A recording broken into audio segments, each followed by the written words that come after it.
Hey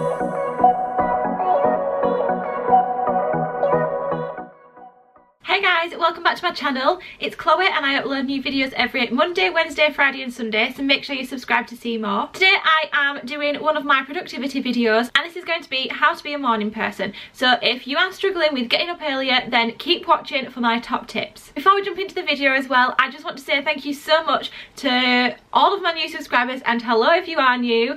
I've gained, I think it's like 150 in this last week, so thank you so much. Welcome to the family. I'm so happy to have you here and I hope you enjoy watching. Leave a little comment in the description box down below if you are new. Tell us a little bit about yourself and just saying hello. Also, I do currently have a giveaway live on my channel. I will leave the link down below to the video that is on, and that is going to be drawn on Valentine's Day, so you've still got a few days to enter and a chance to win the really cool prizes. Now without further ado, let's get on into today's video. So jumping straight into it, my first tip to help you be a morning person is that you need to start the night before. So the first thing, we're kind of tracking back a little bit and it's going to start around 4-5 p.m. and that is no caffeine past this point. Really, you shouldn't be having any caffeine at all in the afternoon, but I know some of us do like to have like a little drink of like Coca-Cola or a coffee with like an afternoon snack, but you need to be making sure that you're not drinking caffeine past that point.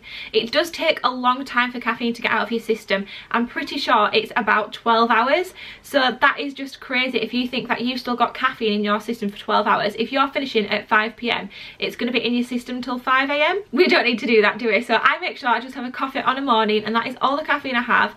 If I do have like a can of Coke or anything like that, it'll be at dinner time, so the latest 2 o'clock, so that it does have time to leave my system and it's not going to be firing all my brain up, getting me worked up. I'm giving myself the best chance for a good night's sleep. As the day progresses then we're going to move into our next tip, and that is to set yourself a reverse alarm. So it was actually Lee, my hubby, that introduced me to this idea, and it is setting an alarm. So ours goes off at 8:30 p.m. and that's the time when you start your bedtime routine. So what that means is that is the time that you're going to start to wind down. So we make sure that 8:30 we're getting ready for bed. We turn off our phones. Well, we don't turn them off, but we make sure we put them into a sleep mode so that we're not disturbed by those. Stop scrolling through social media, stop reading any articles. It's really important to give yourself that break from your technology. Our phones let off so much blue light that just feeds our mind and gives us a buzz, and it's actually proven that when you're scrolling social media, I think it's dopamine that's released, and so you're going to get that high, which is honestly why we like to do it. But you should not have that spike just before bedtime. And another thing that we do in with this is that we set up for the next day, and by doing this you're going to take a load off your mind. So you're going to write down everything that you're going to want to do the next day, a little schedule. So you're going to wake up at a certain time, get ready, meal times, what you've got on, whether that's work, meeting friends. You're going to schedule it all out so you can see what you've got going on, and we call this a little bit of a mind dump. So you put in all of your thoughts and ideas onto the paper. This way you're not going to be stressing that you've got so much to do, and you can clearly see the list of everything that you've got to do and the time slots that you're going to achieve it in. You're going to be going to bed in such a more relaxed, calm state. It's also really helpful to clean down from your day, so whether that means putting the dishes away or setting your clothes out for the next day. That is literally something we have implemented this week and we found it so good. It is a game changer. It saves you so much time, and again it helps with that mind dump, getting something out of your brain and knowing that you've already set up for something. You don't have to stress about finding something last minute or rushing around for it. Like I say, we've just started doing that this week, but you need to be doing it too. Now we're going to move on to when you're coming up to bed. So my next tip is to read or have a chat with your partner. These kind of old-fashioned ways are really good for just relaxing your brain and getting you ready for sleep. Everyone knows that reading makes you sleepy, and it doesn't have to be any kind of exciting book. It can be a fiction book, a non-fiction book, whatever you like to read, whatever you're into at the moment. Just pick a book and read like a chapter or two of that, and I am sure that you will just drift off to sleep, and that is a much better way to fall to sleep as well.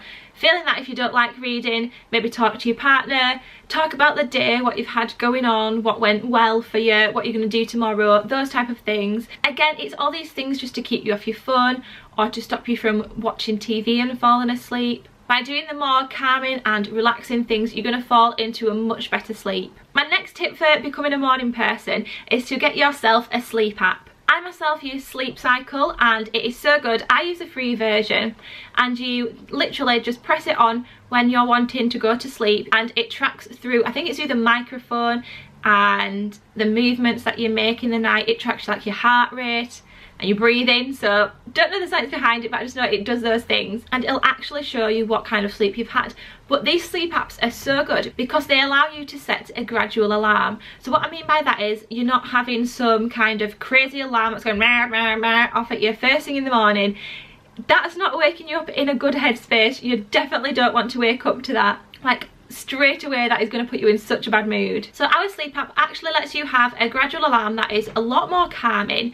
It's a nice relaxing piece of music, but it's still going to wake you up, and it doesn't come at you really loud. It kind of starts off quieter and then gets louder. And also what it does, because it is tracking your sleep, it picks up the points when you're most awake. So say you want to be up at 6:15, what it does is it gives you a half-an-hour time slot. So you'll set your alarm between like 5:45 and 6:15, and it'll definitely wake you up by 6:15. But what it'll do is in that half-an-hour window that you've got, it'll find like your peaks and troughs and find when you are actually most awake or the closest to waking up, and then it'll play the alarm. So it's a much more natural way of waking up rather than when you're in a deep sleep and then you've got an alarm going off straight away. Even if you don't get the one that we've got, definitely try a sleep app out because I just find it works so much nicer. And then my next tip is in regards to the actual time you're going to wake up.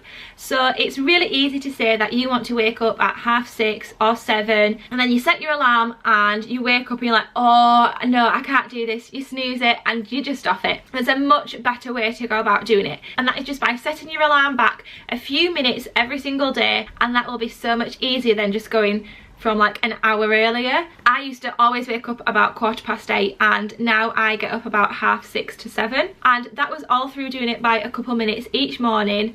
I started doing like the big jump, so I'd set it back like by 15 minutes to get the big bulk out of the way. I think it's probably like the last half hour to get it to that 6:30 point. I've literally just started setting it back by a couple of minutes each morning, and it's a lot easier to adjust to that way. It's not one big leap from like an hour or 2 hours difference. A little bit each day works a lot better basically. My last tip is then for actually getting out of bed in the morning, and that is to get out of bed straight away as soon as your alarm goes off. When your alarm first goes off, you're not too happy about it because you've just been woken up, but you could actually get out of bed, you just don't want to. You snooze it and you snooze it and you snooze it, and then oh, it gets so much harder to get up with each snooze. So just get up the first time your alarm goes off and it is so much easier, and you'll actually feel a lot better. You don't feel as groggy. And I know something like that is a lot easier said than done. There's still some mornings now where I snooze my alarm, but more often than not I get out on the first time because I know that in the long run it is going to make me feel better and I'm going to feel more energised and ready to face the day. So that was a quick rundown of my tips on how to be a morning person, and it's me helping you to be more productive in 2019. I really hope you've enjoyed watching the video. Please give it a thumbs up if you have, and I'll see you all in the next one. Bye!